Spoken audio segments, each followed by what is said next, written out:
ماں کو بڑی حسرت کی نظر سے دیکھا، مالک یہ کیسا سماج ہے جو اپنی ہی بیٹی کو دفن کر رہا ہے۔ کہتے ہیں میں نے اس سے کہا یار اگر تیری بیٹی میں خرید لوں تو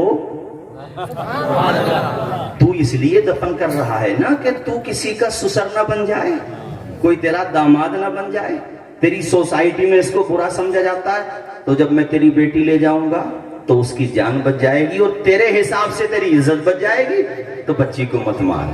دیکھو خدا کی قدرت دیکھو، بیٹی اس کی ہے اور اللہ نے پیار اس کے دل میں عطا فرما دیا۔ اب ایک جملہ ہمارا سن لینا ذرا ذہنوں، آج کے حالات کے اعتبار سے بھی، وہ جب چاہے جہاں چاہے جس سے چاہے جس کی چاہے حفاظت کرا لیتا۔ نہیں آیا جملہ سمجھ میں؟ اس لیے منصور پور کے میرے دینی بھائیوں، دل سے بھے نکالو، ڈر نکالو، اللہ پہ توکل پیدا کرو، گھبرایا نہ کرو، 5 وقت نماز پڑھا کرو، سچے بن جاؤ، اچھے بن جاؤ، بالکل مت ڈرو، ہوگا وہی جو منظور خدا ہوگا۔ اللہ کی بارگاہ میں سربت سجود ہو جاؤ، اس سے مانگا کرو، دعائیں کیا کرو، نیک راستے پہ آ جاؤ، سچے اور اچھے راستے پہ آ جاؤ، گھبرانے کی ضرورت نہیں ہے، ڈرنے کی ضرورت نہیں ہے، اللہ ہم سب کا محافظ و مددگار ہے۔ کبھی کلیجے پہ ہاتھ رکھ کے سوچا کرو، برین پہ زور ڈال کر کے سوچا کرو کہ جب ہم ماں کے پیٹ میں تھے تو کون حفاظت کر رہا تھا ہماری؟ ہمیں بتاؤ، ہمیں ایک قطرے سے ایک لوتھڑا بنا دیا اور اس لوتھڑے میں اللہ تعالیٰ نے پورا ڈھانچہ بنا دیا۔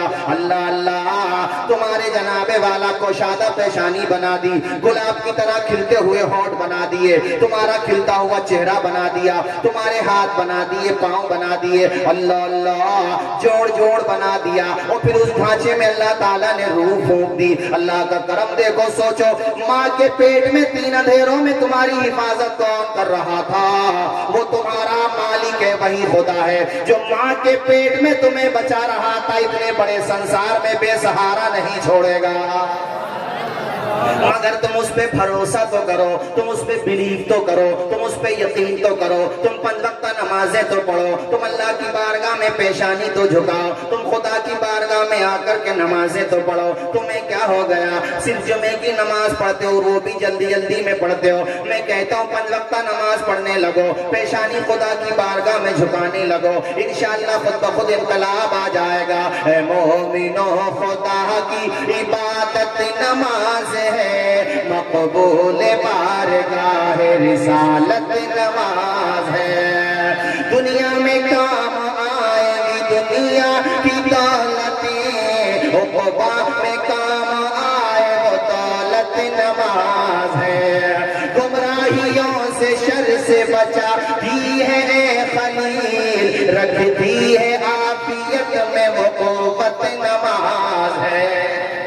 عتیق بھائی آج تو مائک بہت زیادہ اچھا بول رہا، ویسے بولتا اچھا مگر آج اور اچھا بول رہا، آج تو میں 4 گھنٹے بھی بولوں تب بھی اثر نہیں پڑے گا۔ خیر حضرات، میں یہ کہہ رہا تھا 5 وقت نماز پڑھا کرو، اللہ تمہاری عمر میں برکتیں عطا فرمائے۔ بہت سارے لوگ ہم سے بھی کہتے ہیں حضرت کاروبار میں برکت نہیں ہوتی، پریشان ہیں، قرضوں میں ڈوبے ہوئے۔ میں کہتا ہوں یار ہم سے کیا شکوہ کرتا ہے؟ جو تیرا خالق ہے، جو تیرا مالک ہے، جو ہم سب کا پیدا کرنے والا ہے، اس کی بارگاہ میں پیشانی جھکانا تو شروع کر۔ 5 وقت نمازوں کے علاوہ تہجد کے سجدے شروع کر دے۔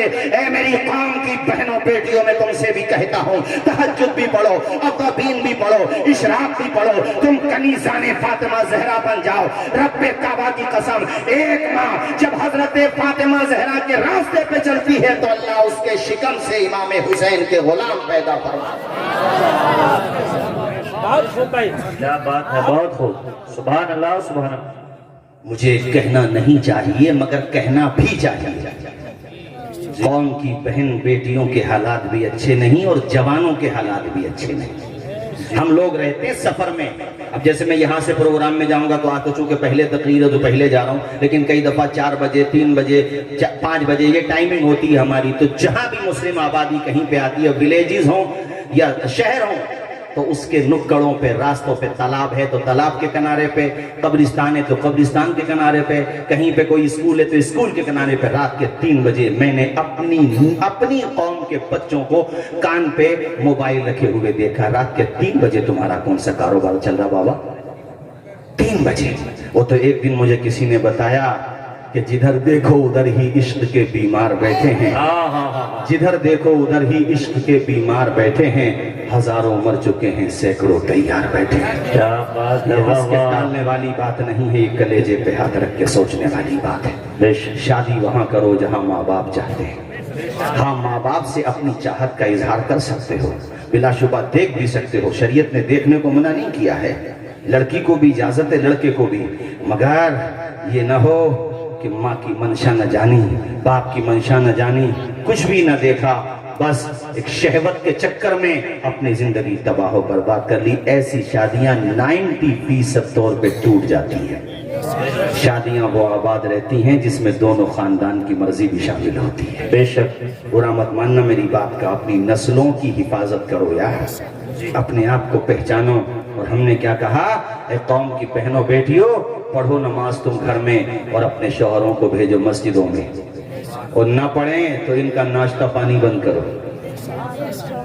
اور جس کا شوہر منصور جس شوہر کی بیوی منصور پور میں ناشتہ نہ دے اس بات کی بنیاد پہ کہ تم نے فجر نہیں پڑھی ناشتہ نہیں ملے گا، وہ 2 رکعت اور پڑھے نماز ظہر کے بعد، شکرانے کے مالک تو نے ایسی بیوی دی ہے جو ناشتہ ہی بند کر دیتی ہے اگر نماز نہ پڑھے۔ کیا کہنے ہیں، واہ واہ، آواز آئی ہے کہ حضرت بیوی نہ پڑھے تو ہم کیا کریں؟ تو تم سے میں ڈنڈے کو تو کہوں گا نہیں، مگر یہ ہے پیار سے اس سے بھی کہو کہ کھانا دو مت دو مگر پیشانی خدا کی بارگاہ میں جھکا دو۔ بے شک، جس گھر میں مرد بھی نمازی ہوں عورتیں بھی نمازی ہوں حضرت، اس گھر کا رنگ ہی الگ ہوتا ہے۔ بے شک، نہیں بولو گے زور سے؟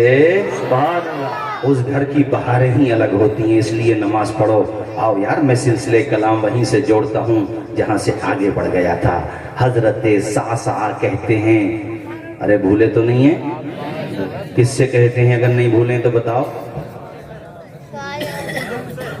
کس سے کہتے ہیں؟ صعصع بوڑھے سے، جو اپنی بیٹی کو دفن کرنے کے لیے کیا کہتے ہیں اس سے کہ اپنی بیٹی مجھے دے دے، تو وہ کہتا تم ہمیں کیا دو گے؟ کتنا کمینہ تھا، ایک تو بیٹی لے رہا ہے تو بجائے اس کے کہ کچھ دے دیتا کہہ رہا تم ہمیں کیا دو گے۔ حضرت صعصع نے کہا یہ 2 اونٹنیاں ہیں، کہاں ہیں؟ کہا یہ بھی تیری۔ کیا کہنے ہیں، واہ واہ، اے دولت والو سمجھو دولت کیسے خرچ کی جاتی ہے، کہاں خرچ کرنا چاہیے، اور زندہ رکھا ان کے اس خرچے نے، اور کیا انعام ملا بھی آگے آ رہا ہے حدیث میں۔ کہتے ہیں حضور میں نے 2 اونٹنیاں اسی کو دے دی، میرے حضور کے لبوں پہ مسکراہٹ آ گئی۔ بولو زور سے سبحان اللہ، سبحان اللہ، دادا حسن تھا یا صعصع، کتنا اچھا کام کیا تم نے صعصع، 2 اونٹنی ہے، کہا حضور میں نے 2 اسی کو دے دی۔ اور وہ مجھ سے کہنے لگا یا رسول اللہ یہ جس اونٹ پہ بیٹھ کے آئے ہو یہ بھی مجھے کو دو۔ میں نے کہا منظور ہے۔ سبحان اللہ، حضور میں نے اس کی بیٹی کی جان بچانے کے لیے آقا 3 اسی کو دے دی، بس اتنا کہا یار جس پہ بیٹھ کے آیا ہوں اس پہ مجھے واپس مکہ جانے دے، لانگ جرنی ہے، پیدل تو نہیں جاؤں گا، اپنا کوئی آدمی میرے ساتھ بھیج دے، مکہ چھوڑے گا لے کر کے آ جائے گا اونٹ کو۔ تو 2 اونٹنیاں 1 اونٹ، کہتے ہیں حضور میں نے اسی کو دے دیا۔ کہتے ہیں آقا بیٹی اس کی تھی، میرے دل میں اتنا پیار اللہ نے عطا فرمایا کہ اس بچی کو میں اپنے سینے پہ سلاتا تھا۔ سبحان اللہ، وہ سبحان بچی اللہ، وہ بچی جو تھی قاری ذوالفقار صاحب، وہ بچی کہتے ہیں میرے سینے پہ آ کر کے سو جاتی تھی، ہائے ہائے ہائے، میری داڑھی سے کھیلتی تھی۔ حضور اس بچی کو مجھ سے اتنی محبت ہو گئی کہ میرا چہرہ دیکھے بغیر اسے قرار نہیں آتا تھا، اور مجھے اس کا چہرہ دیکھے بغیر قرار نہیں آتا تھا۔ بیٹی کس کی تھی؟ اس کی، اور اللہ نے پیار کس کو عطا فرما دیا۔ اس لیے یہ جملہ یاد رکھنا، اللہ جب چاہے جہاں چاہے جس سے چاہے جس کی چاہے حفاظت کرا لے۔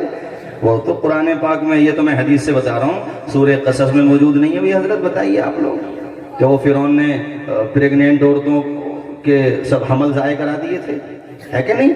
بچیوں کو بچا لیا اور لڑکوں کو مار دیا، اور لڑکے پیدا، پہلی بات تو وہ کوشش کرتا تھا پیدا ہی نہ ہو، وہ پیدا ہو جاتے تھے تو اپنی فوج کے ہاتھوں قتل کرا دیتا تھا، مگر میرے رب سے مقابلہ کرنے چلا تھا۔ ابھی اللہ ڈھیل دیتا ہے، طاقت نہیں دیتا، یہ انسان ڈھیل کو طاقت سمجھ لیتا ہے۔ یہ بہت گہری بات کہی ہے میں نے سمجھنے والوں کے لیے۔ یہ اس ٹائم مجھے ڈھیل ہے، یہ چشمہ میرے ہاتھ میں، میں اس کو رکھ بھی سکتا ہوں، لیکن جب ڈھیل ختم ہوگی نا تو ہاتھ اٹھا